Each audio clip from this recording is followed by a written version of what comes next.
m siri hụ iwu gị n'anya. Obi nwenu, ekwetala m n'oke m ketara bụ idobe okwu gị. Iwu siri n'ọnụ gị pụta ka mma karịa ọla ọcha na ọlaedo. Obi nwenu,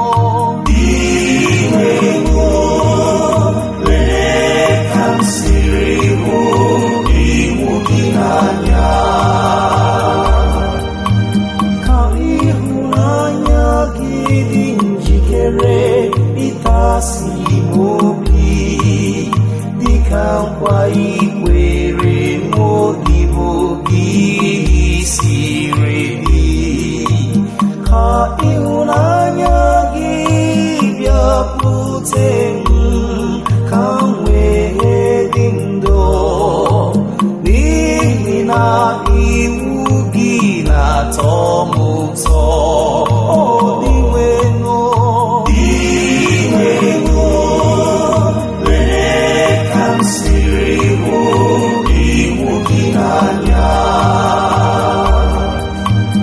Nke a mere m jiri hụ iwu gị n'anya karịa ọlaedo kachasị mma.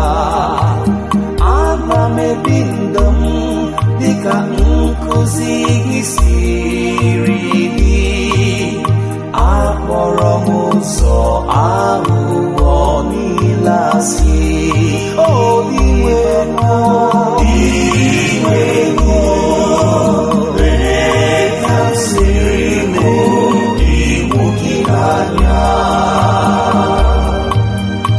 Iwu gị niile dị ịtụnanya, ya mere na ana m erubere isi. Okwu gị niile na-enye ihe, ọ na-akụziri ndị umeala.